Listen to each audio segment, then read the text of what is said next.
The future isn't something we wait for, it's something we build. Welcome to Building Tomorrow with Fatima Bukar, where bold ideas meet real solutions.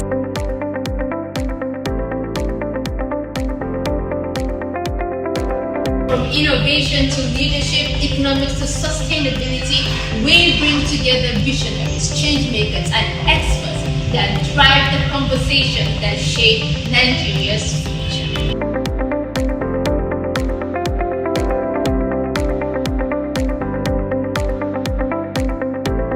Are you ready to think big, act smart, and be part of something greater? Join the movement. Subscribe, watch, and let's build tomorrow today.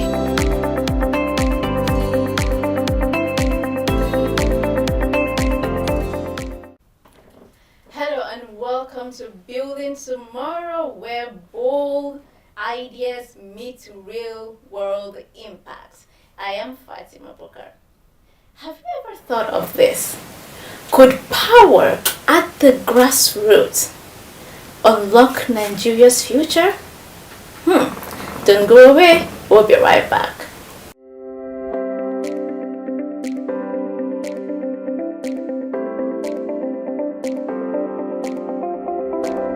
You're still watching Building Tomorrow, where conversations spark solutions.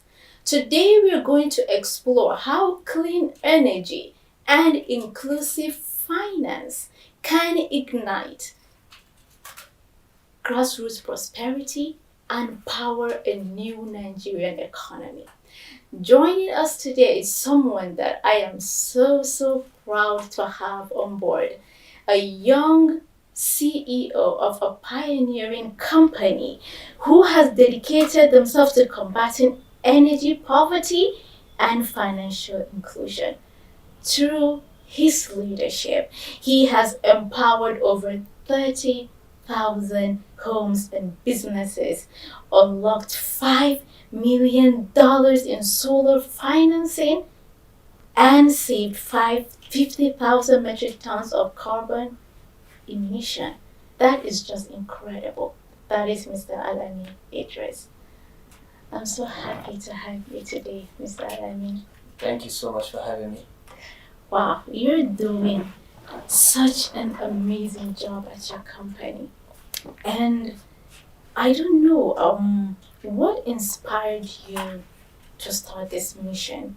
You've powered over 30,000 homes, you said. How did it begin? Right, so I've always been solution oriented. I've always been looking out for societal problems and see how best we can fit in and how best we can address them. It's an evolution. It didn't start in energy. It started with access. We understand that people in last mile or underserved communities are limited by access. Limited by access to opportunities, limited by access to more inclusive economies, and all sorts of things. And this was due to was given back through different programs we were part of from the last administration, from the very onset when it started, from the Uncle Borrowers on to JEEP to the National Identity Program and a lot of programs. And that gave us touch with the grassroots. We saw people, we saw how they suffer, we saw how limited opportunities are also very, very limited. So we tried as much as we can to see, okay, what's the best entry point to addressing some of these needs they have. And one common denominator around it is access to energy. Access to energy is what limits their productivity, it's what limits their food access, it's what limits their livelihood, education, health, and a lot of other things, So we found that to be fundamental. When you get to address that, then you increase their productivity in terms of farming or businesses or what have you, even fishing and all that. So we felt like this is a very strategic, very fundamental, and very essential problem to solve, and we tried to tailor down to it. Wow. So when we talk about clean energy in Nigeria, people often think it's a elite solution. right? How do we make it a grassroots revolution? So yes, it might have been an elite solution at some point, up until about 2 years ago, and that went away with the pronouncement of the president when he said subsidy is gone. Mm-hmm. So the argument used to be sustainability. It's cleaner, it's healthier, it's better for the environment. And that was what drove more people to solar. Not because it was way cheaper. Yeah, it was still cheap compared to diesel, but now it's a no-brainer. Mm-hmm. So if you look at the cost of, like, okay, what's the primary source of energy for people, for the general populace in Nigeria? It's either from the grid, which is not reliable. We generate about 4,000 megawatts peak capacity. That's less than the consumption of the two grand mosques in Saudi. So that's 6 states, 200 million people, like less than consumption of two complexes in Saudi Arabia. So you can see how huge the gap is. Very huge. Yeah. So that is very, very limiting. Now power from the grid doesn't go anywhere. Mm-hmm. Power from alternative sources like generators, it's absurd. The cost, if you look at the cost of about 1,000 naira per liter, it just doesn't make any sense for anyone to have that as an energy source. So, but when you compare that to clean energy like solar, it becomes, you see solar as a more cheaper alternative. It's cheaper, so it's cheaper than all these other sources that have been mentioned. Yeah, so it's a clear case for people. So for an example is some of our most basic solar systems go for like 10,000 naira a week in payment for those customers. So some of our basic solar systems go for like 10,000 naira a month, not a week. Okay. So they go for like 2,500 naira a week if you're making weekly payment, yeah, which is about 2 liters of petrol. So if you are to spend 2 liters of petrol, the same amount you have spent on 2 liters of petrol to power your shop for a week, or the same amount you spend on 10 liters of petrol to power your shop or your home for a month, it's a much better option for people. So this is an economic case for the grassroots route. It's more inclusive for them.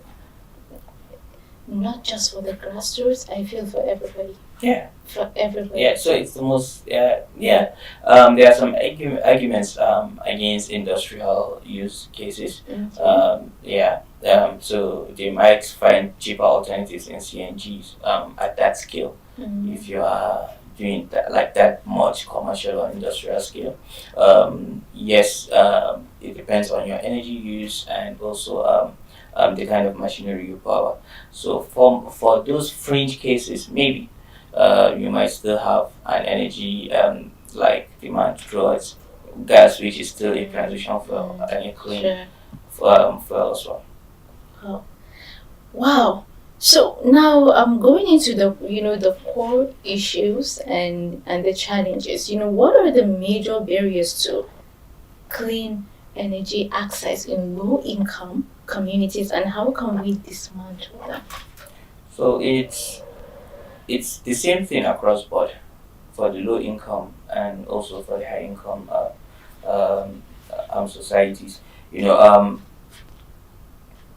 So it's just more prevalent in lower income of things. So it's the same thing across board. The number one challenge for going green is the upfront cost.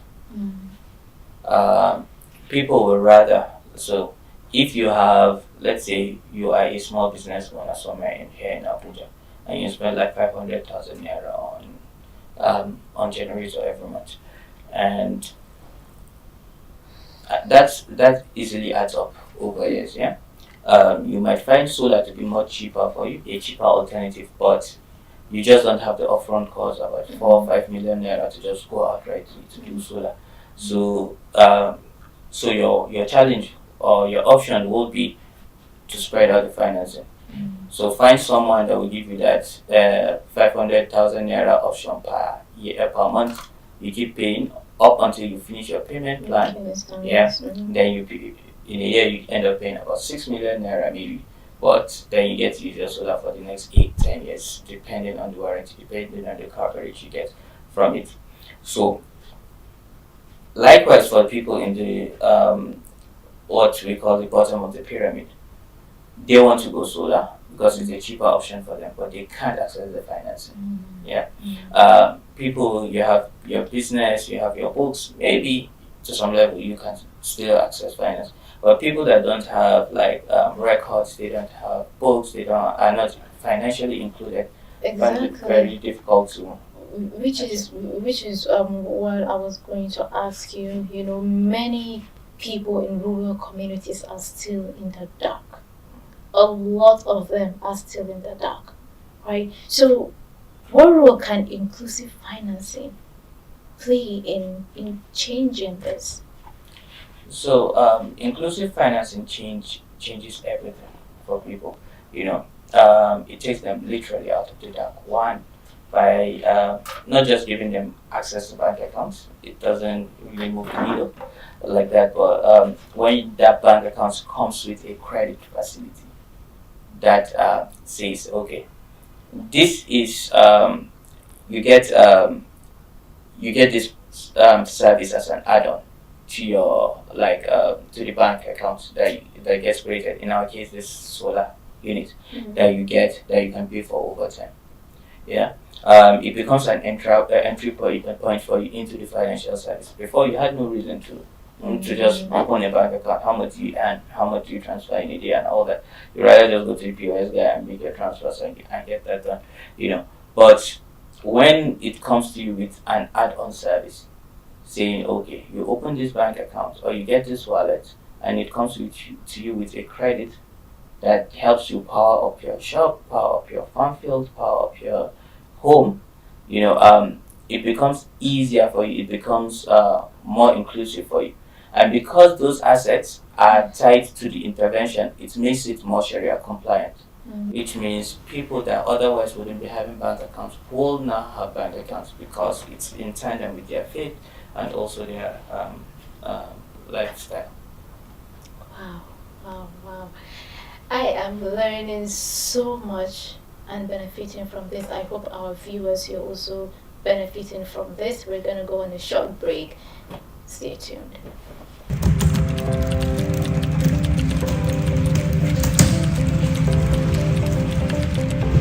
The future isn't something we wait for. It's something we build. Welcome to Building Tomorrow with Fatima Bukar, where bold ideas meet real solutions.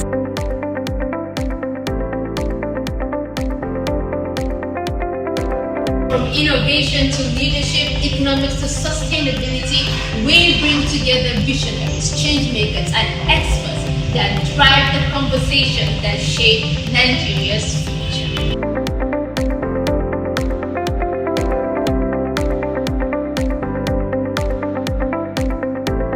Are you ready to think big, act smart, and be part of something greater? Join the movement. Subscribe, watch, and let's build tomorrow today.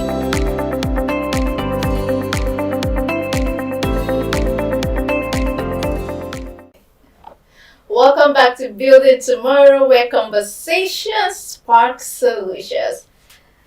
Mr. Alamin Idris, welcome back. Okay. So, how do we avoid a solar for the rich scenario? Everybody, whenever we're talking about solar, everybody thinks solar is for the rich. So how can we avoid that scenario and make energy a justice priority? So I think the government has a huge role to play here, Absolutely, which yeah. I see them trying very much so around it. Subsidy plays a very huge role to incentivize us, the solar players, to go down to places we otherwise wouldn't really want to. Most business owners will rather focus on more urban, more higher end of the society. when they try to service customers. But when you know that there is an incentive for you to go down to last mile underserved, especially beyond the grid communities that don't have other energy sources, it becomes easier for you as a business to convince your shareholders to, focus on those markets and also drive adoption in those communities. So yes, green financing plays a very, very active role in that. I think our banks, our financial institutions, our development finance institutions especially, have also a very huge role to play in providing financing to developers in accessing places that are hard to reach. Okay, so now going to solutions, right? You have unlocked millions in solar financing, right? Okay. So what model worked and can it be scaled across Nigeria? So the model that worked is IoT based, Internet of Things based. Okay. What happens is people can pay for their lights. Did you say no? Sorry, IoT based. Yeah, Internet of Things based. Okay. So when you know that this product you have is something you're paying for and you pay for weekly or monthly or yearly depending on your income level and income pattern, which is another very important thing, taking into account how people make their money and how you're going to charge them. If it's a daily or weekly thing, small business owners find that very comfortable because that's how they make their money. If it's a monthly thing, people that are salaried employees find that very comfortable because they make their money on the monthly and they can easily do deduction. If it's an annual thing, farmers make their money seasonally, so it becomes way easier for them. So taking all of that into account, which is being provided by data that we see every day come in and out through our platforms, it really makes it a more inclusive system. So that data backed insight, that provides context to how people make their money and how people like making payment, provides context and also drive that inclusion. So now, if the government gave you full control for a 1 year to fix energy poverty at the grassroots, was the first thing that you would implement? That's huge, right? Yeah, that's huge because But it's doable. yeah, it's doable. It's doable. It's huge one because I've been a player in the space with a lot of handshake across different agencies, different ministries, and I've seen the immense work they are putting in across board. From the upstream to the midstream to the downstream, where we play mostly, to the financing angle of it as well. So yes, all the individual players are doing immense work.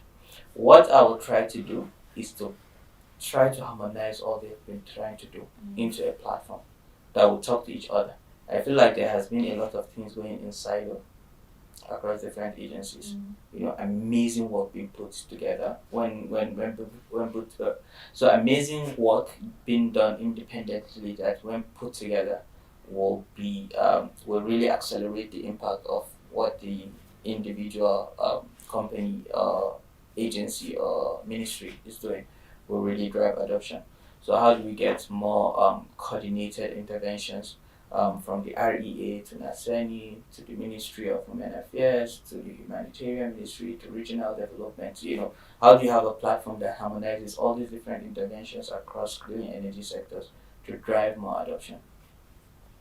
That would be my focus. Okay, that would be where you implement. So what kind of policy environment is needed to scale clean energy and inclusive financing for underserved communities?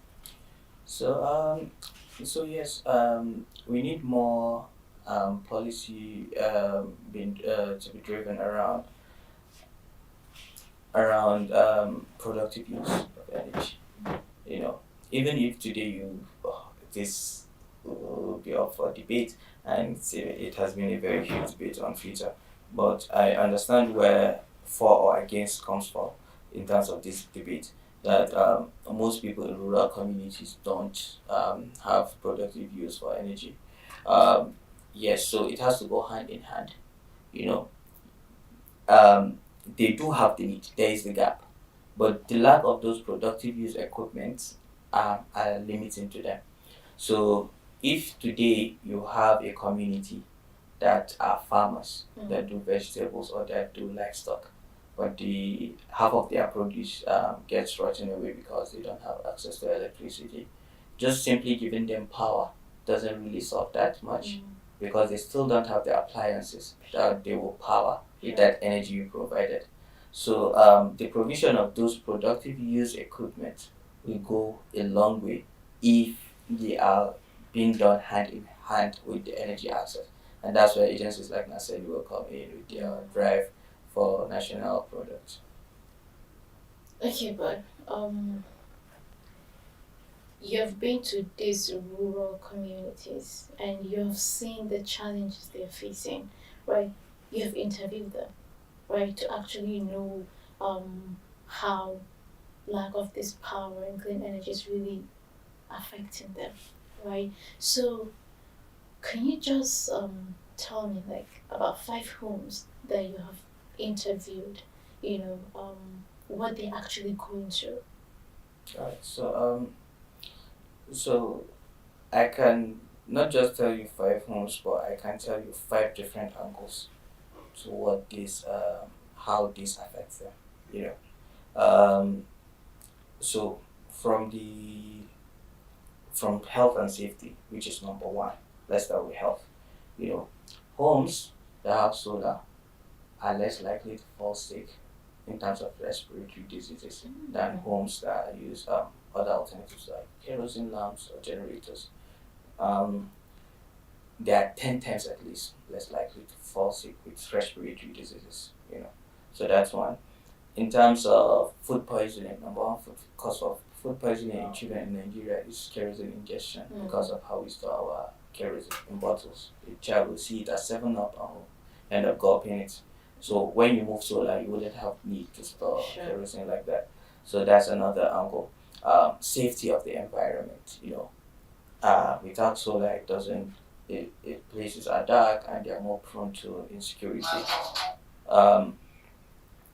Without solar, places are dark and they are more prone to insecurity. Then, so that's 3. Yeah. Economically, houses or people with solar spend longer time in their economic activities, which means more income in most cases. So it adds up to that. And also for their children, it means extended learning hours, which shows a better outcome in the education level of the children. Okay, that's on the health aspect. So that's health, education, social security, and economic inclusion. Wow. Okay. So how do we engage the private sector without losing sight of the people who need it most? So the primary sector is the primary driver of this initiative.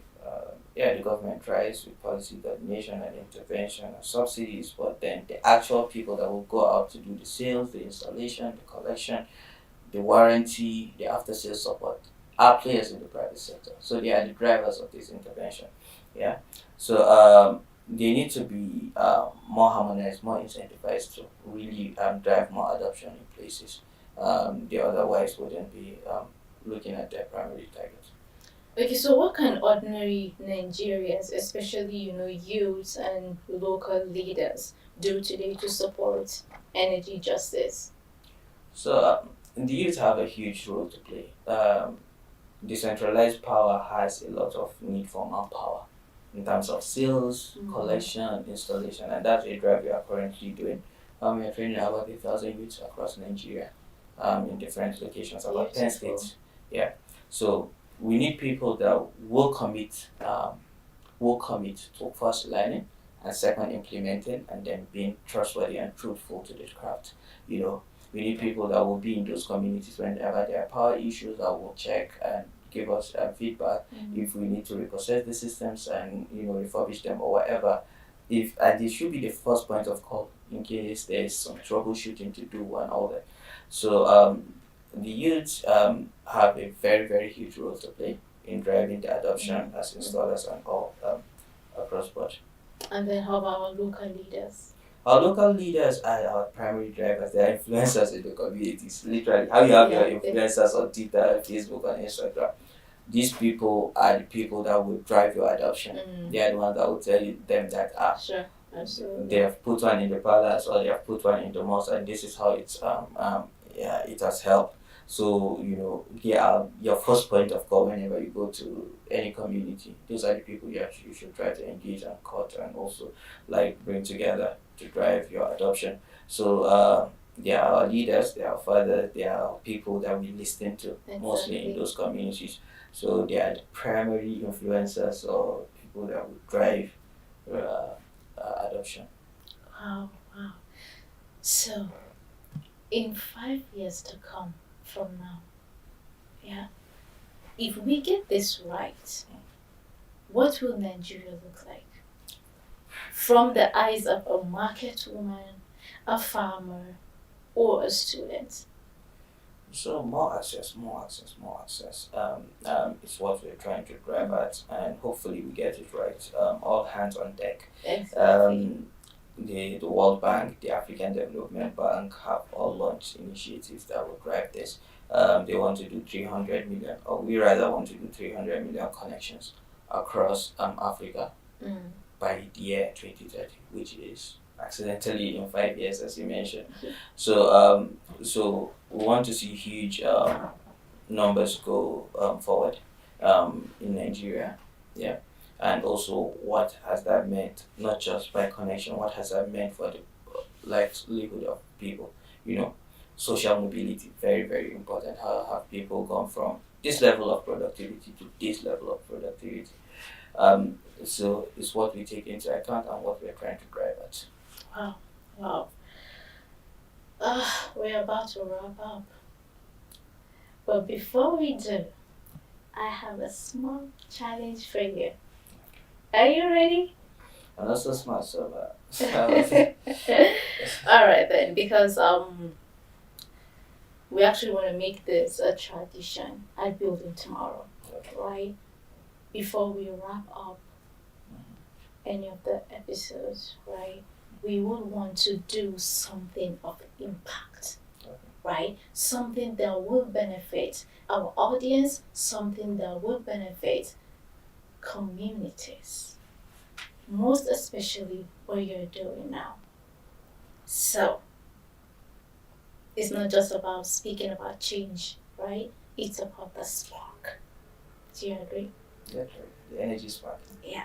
So, Building Tomorrow would like you to support 5 underserved Nigerians with access to clean energy or inclusive financing through your company, Interface Africa, right? Is this something that you're willing to do? Yes, so we have an initiative towards that, and fortunately it's more geared towards something that will be more inclusive in nature. So yes, we'll be doing those 5. Okay. Yeah. Okay. But we'll rather do it in primary healthcare facilities. Okay. Yeah. Okay. So we'd like to power 5 primary healthcare facilities across Nigeria, which means more women getting access to healthcare service or taking deliveries in better light conditions and having candles or lanterns. Children getting injection under proper light and all that. Oh. So yes, so 5 primary healthcare facilities. Thank you, Mr. Alamin. Building Tomorrow is thankful to this. Let's show that from these conversations, real change begins. A heartfelt thank you for joining us, Mr. Alamin, and to our audience, thank you for joining us. See you next time on Building Tomorrow. I am Fatima Bukar. Today,